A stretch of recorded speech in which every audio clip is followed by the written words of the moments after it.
Good morning. Immigrant labor is the backbone of this country. The hands that build, feed, care, clean, and heal are too often the same hands that are shackled by state violence, ripped apart by ICE raids, falsely labeled as gang members, as terrorists, by the very country that depends on our labor to grow. But let's be clear, this violence did not start with Trump. Throughout U.S. history, immigration enforcement has been used as a weapon of control, a tool to uphold white supremacy. Cages didn't start with Trump. Mass deportations didn't start with Trump. There is a direct line between slave patrols and ICE raids, between convict leasing and the private prisons profiting off of tearing apart immigrant families.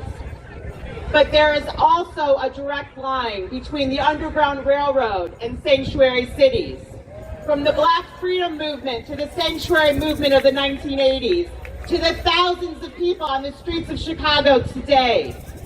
The story of this country is not just one of violent white supremacy. It's also the story of everyday people, people like everyone here today, who resisted, who built communities of care, who turned survival into collective power. So if the moment we are in right now feels like a backlash, that's because it is. Our movements have shifted power, and now the machinery of repression is fighting back. And I know this firsthand. On March 27th, Congress launched an investigation into me, targeting my work as a civil rights attorney and a law professor, because I defend the rights of those speaking up for the human rights of Palestinians, because we fight for racial justice.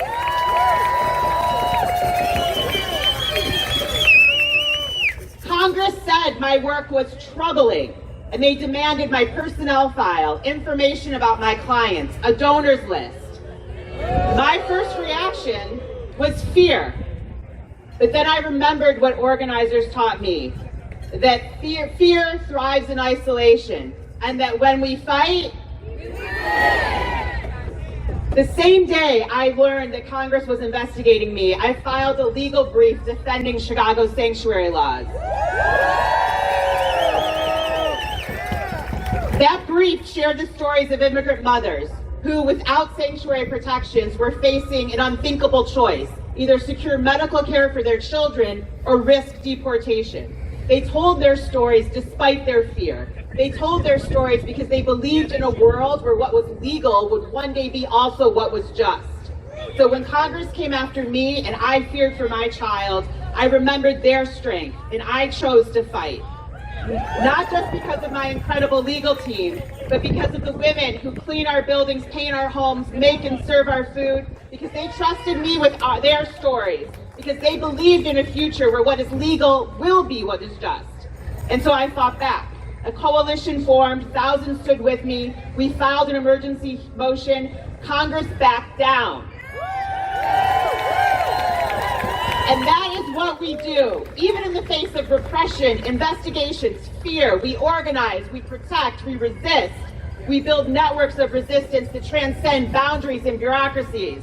Our liberation is bound together. We will not let the machinery of detention and forced removal silence us.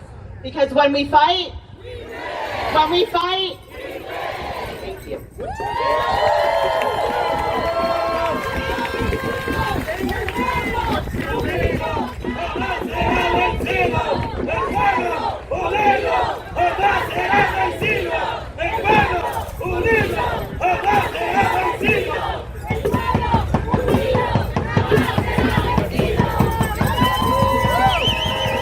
Sheila Bedi, S-H-E-I-L-A-B-E-D-I.